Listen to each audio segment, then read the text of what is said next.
भारतीय रीति रिवाजों के पीछे का असली सच।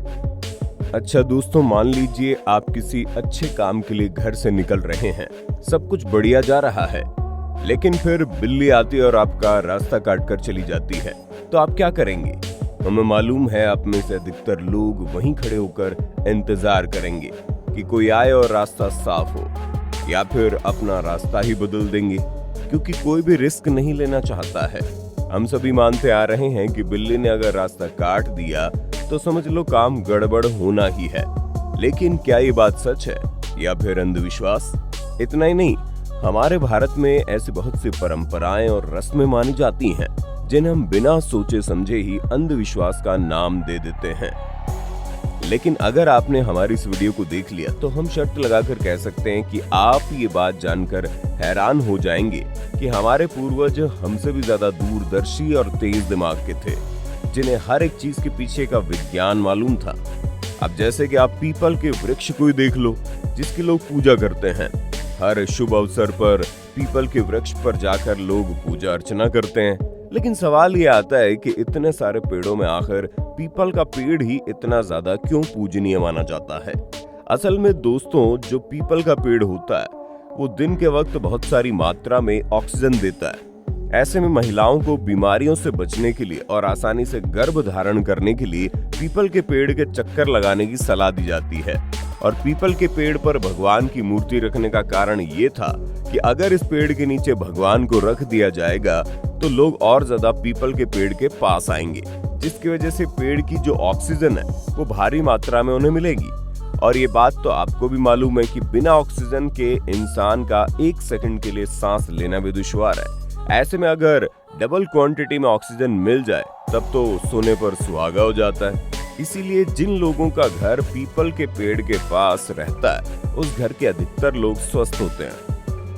अब कई लोगों ने ये भी सुना होगा कि रात के समय पीपल के पेड़ पर भूत रहते हैं। तो दोस्तों, ऐसा इसलिए है क्योंकि पीपल का पेड़ काफी बड़े साइज का होता है, जिस वजह से वो रात के समय में कार्बन डाइऑक्साइड छोड़ता है। ऐसे में दिन के समय पीपल का पेड़ जितना ही ज्यादा ऑक्सीजन प्रोवाइड करवाता है, रात के समय इसके आसपास जाने से थोड़ा बहुत ऑक्सीजन की कमी महसूस होती है। इसीलिए रात के समय पीपल के पेड़ के पास नहीं जाना चाहिए।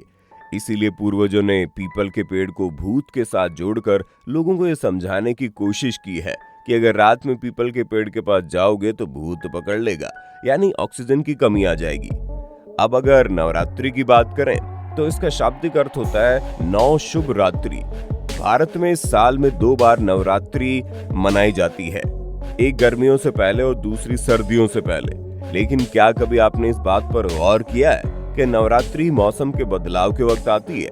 जैसे ही बाहर का मौसम बदलता है, हमारे अंदर भी बदलाव शुरू हो जाते हैं, जिसकी वजह से बॉडी की बीमारियों से लड़ने की क्षमता बहुत ही ज्यादा कम हो जाती है।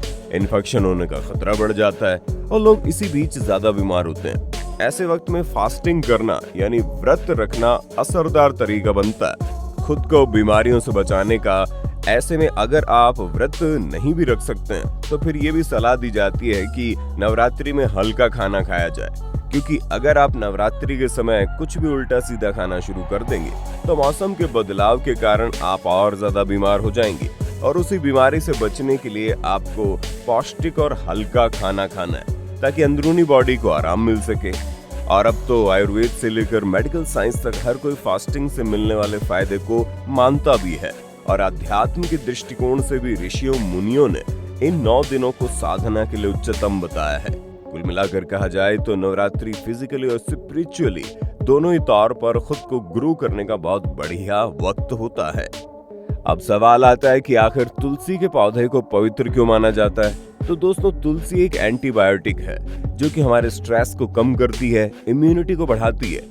और साथ ही जहाँ तुलसी होती है वहाँ मक्खी, मच्छर और सांप जैसे जानवर आसपास नहीं भटकते। और अब तो मॉडर्न साइंस भी तुलसी के फायदों का लोहा मान चुकी है।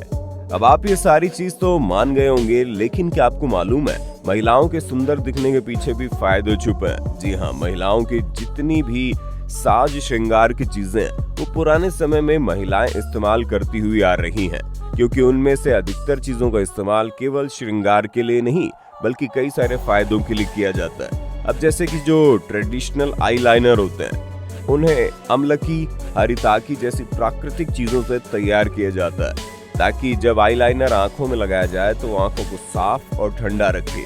उसके साथ साथ ये प्राकृतिक जड़ी बूटियों इन्फेक्शन से भी आंखों को बचा कर रखती है और इन्हें लगाकर महिलाओं की आंखें खूबसूरत भी दिखती है। इतना ही नहीं, सोने के जो गहने होते हैं वो सिर्फ स्टेटस सिंबल नहीं होते, बल्कि बॉडी टेम्परेचर को मेंटेन करके रोग प्रतिरोधक क्षमता को बढ़ाते हैं।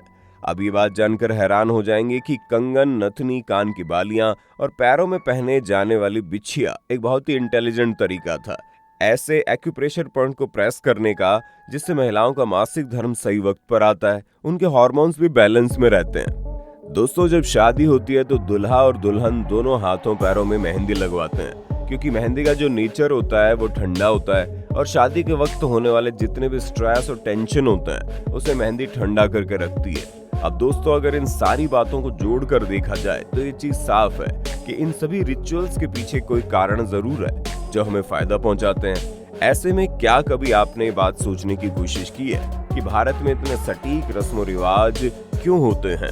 फिर चाहे वो मंदिर हो, मस्जिद हो या फिर गुरुद्वारा, इन जगहों पर बहुत ही हाई पॉजिटिव एनर्जी होती है। ऐसे में भक्तों को नंगे पैर चलने की सलाह दी जाती है, क्योंकि पैरों से उनकी पॉजिटिव एनर्जी अब्सॉर्ब की जा सके।